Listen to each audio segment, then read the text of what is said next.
Bonjour, dans une première vidéo je vous avais présenté les différents réglages du MacroRacer 2. J'ai eu le temps de l'utiliser un petit peu et de voir plus en détail les réglages, donc je vais vous faire une deuxième vidéo en essayant de vous expliquer un petit peu mieux tous les paramètres de ce détecteur. Donc nous allons commencer par l'allumer et nous allons voir un petit peu plus en détail. Donc en ce qui concerne le MacroRacer, vous avez toujours 5 modes. Le tout métaux, vous pouvez voir que les deux premiers tirets sont effacés, donc il détecte vraiment tous les types de métaux. En deux tons, vous avez les deux premiers tirets qui sont allumés, donc vous éliminez le fer. Le 3 tons, le mode plage qui lui élimine tout ce qui peut être ferreux et au début de l'aluminium. Et le mode grande profondeur qui reprend les mêmes paramètres que le 2 tons et le 3 tons.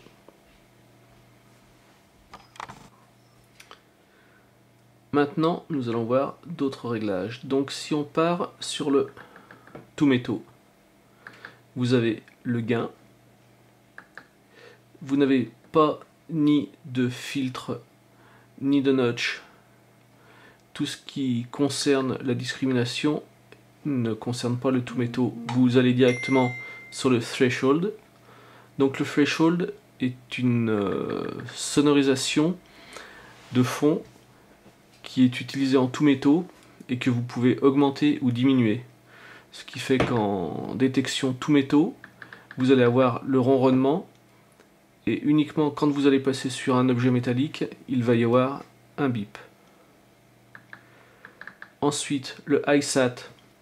Le ISAT que vous pouvez régler est un système qui va automatiquement, en tout métaux seulement, adapter la minéralisation du sol par rapport au détecteur, ce qui fait que ça va vous éviter tous les faux signaux et que vous allez détecter uniquement les objets ferreux et non tout ce qui est roche qui pourrait émettre des faux signaux. Vous avez le tracking. Le tracking, lui, est un peu comme le ISAT, mais lui va tout le temps gérer l'effet de sol et non la minéralisation. Donc le ISAT gère la minéralisation en automatique et le tracking gère l'effet de sol en automatique. L'audiotone sert à régler la sonorité du détecteur. Vous avez donc des fréquences qui vont de 100 Hz, ici indiqué par 10, jusqu'à 700 Hz, qui sera donc beaucoup plus aigu, et ça pour chaque mode. Donc vous pouvez avoir une sonorité grave, médium, aiguë, que vous pouvez régler vraiment pour tous les modes de détection. Le mode vibration, donc sur le premier modèle, vous pouviez activer ou désactiver la vibration. Là, la vibration est réglable en intensité ou désactivée. Le backlight, c'est le rétroéclairage de l'écran, donc désactivé ou activé jusqu'à 5. Ensuite, ça va être la petite diode qui sert à allumer les cibles, qui va pouvoir être réglée en intensité. Donc pour régler la petite diode, il suffit d'appuyer sur la gâchette, ici, et d'appuyer sur le bouton haut ici, et vous pouvez voir qu'elle s'allume. Si je rappuie sur la diode et sur le bouton, elle s'éteint.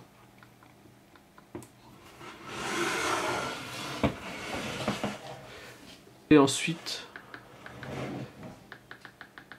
le dernier paramètre qu'on retrouve, c'est la possibilité de sauvegarder vos paramètres ou de revenir en paramétrage d'usine. Donc paramétrage d'usine, vous effacez tous les paramètres du détecteur. Par contre, en fonction sauvegarde, vous ne sauvegardez que le mode dans lequel vous êtes. C'est-à-dire que sauvegarde du mode 2 tons.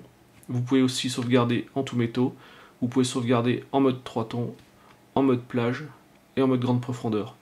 Donc vous avez 5 réglages paramétrables que vous pouvez sauvegarder. Par contre, retour d'usine, ça va effacer vos 5 paramètres d'un seul coup. En ce qui concerne les différents modes, donc comme on l'a vu, le mode 2 tons, le mode tout métaux, vous pouvez régler le gain de 1 à 99, le threshold pour le fond sonore, l'ISAT que vous pouvez régler jusqu'à 10, à défaut il est à 3, le mode tracking que vous pouvez activer ou désactiver, l'audio tone, la vibration,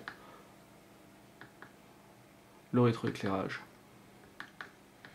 En mode 2 tons, donc pareil, vous pouvez régler le gain, l'ID filter, qui est la discrimination.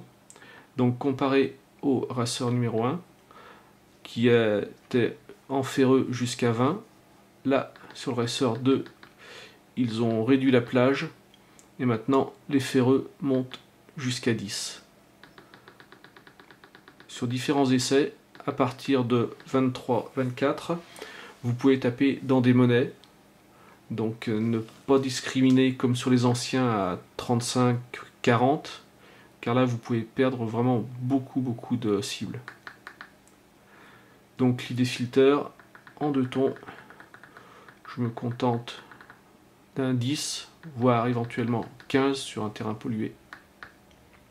Le notch. Le notch permet d'enlever des plages de métaux. Donc vous allez sur notch, vous appuyez sur la gâchette,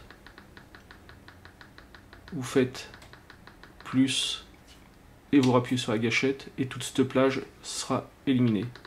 Vous pouvez ensuite choisir une autre plage. Mettons tout ce qui se situe au-delà de 60 ou de 70.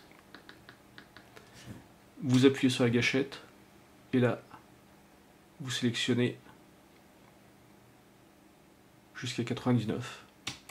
Donc vous avez bien toute la première plage et la dernière plage qui vont être exclues et vous n'allez prendre les cibles que de 30 à 70. Le notch à utiliser vraiment avec parcimonie car vous pouvez éliminer au-delà de 70 des bonnes monnaies ou en dessous de 30 des bonnes monnaies aussi. Donc l'Iron Audio, vous pouvez définir le son du ferreux, le tone break, vous définissez jusqu'à quel indice ça sonne en ferreux, donc en mode 2 tons.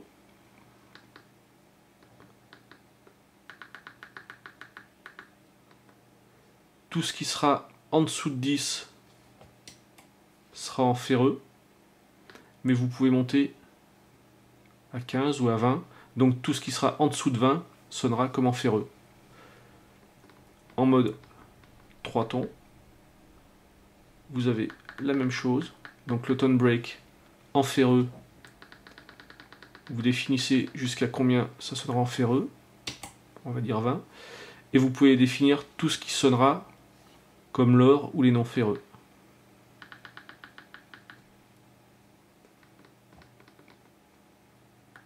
Donc mode 3 tons, tone break, jusqu'à 20 en ferreux, vous validez, et vous pouvez dire jusqu'à 55,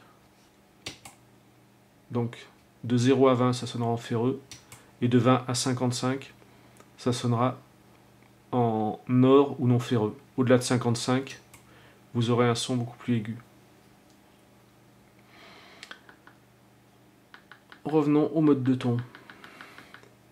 Donc l'audio tone, vous pouvez définir. Pour les ferreux, il va sonner à 170 Hz, ce qui est un son relativement grave. Vous pouvez définir un audio tone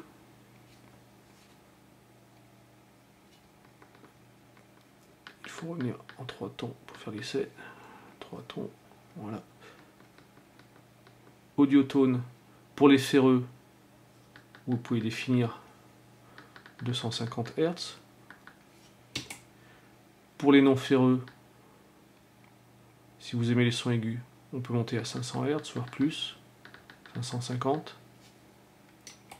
Et tout ce qui est au-dessus, vous pouvez monter à 700 pour un son très aigu. Donc ferreux à 250 Hz, or et non ferreux 550, et au-delà 700. Donc là vous avez les sons vraiment aigus. Le mode plage, c'est un mode spécifique, donc avec le tracking en continu. Vous avez tous les réglages du 2 tons, du 3 tons ou de la grande profondeur.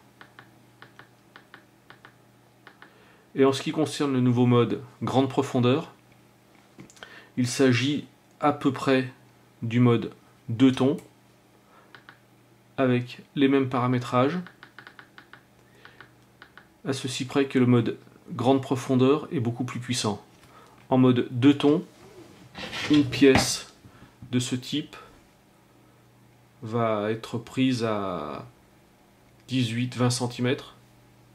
Si vous passez en mode grande profondeur, vous pouvez gagner largement 5 voire 10 cm. Donc là, vous avez toujours le niveau de batterie. Là, vous avez les différents messages. Check coil, vérifier le disque. Pour l'instant, il n'est pas branché. Le pourcentage de minéralisation du sol. L'effet de sol, 90 car il n'a pas été fait. Sur terrain normal, non minéralisé, vous êtes entre 40 et 45. Vers chez moi, ça tourne entre 40 et 50. Et là, vous avez l'identifiant, l'idée de la cible et les différents réglages qui s'affichent. En ce qui concerne le détecteur par lui-même, donc vous avez le repose-poignet qui est réglable par ces deux vis. Vous avez le boîtier à piles qui contient les 4 piles. Vous avez la sortie haut-parleur. Donc faire attention lorsque vous posez votre détecteur qu'il n'y ait pas de terre qui rentre dedans.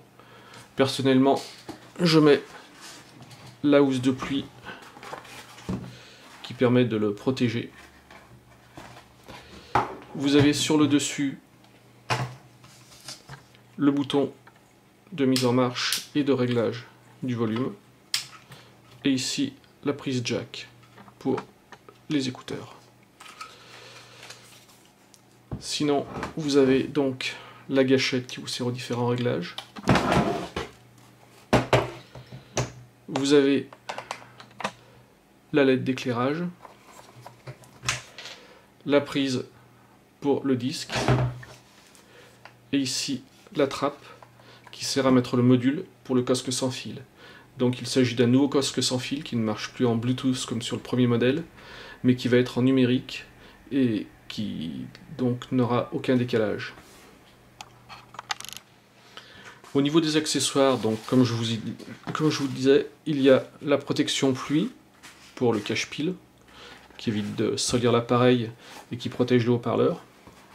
Vous avez aussi la protection pluie pour le boîtier, car le Racer n'est pas étanche, et sur le premier modèle, il y avait beaucoup de problèmes d'infiltration d'eau. Vous avez donc le futur casque numérique que je n'ai pas encore. Et sinon, tous les disques du premier modèle s'adaptent sur le deuxième modèle. Donc vous avez le disque standard, le petit disque de 8 et tous les grands disques que vous pouvez trouver chez Nel, chez Mars ou dans d'autres marques compatibles avec le Racer 1.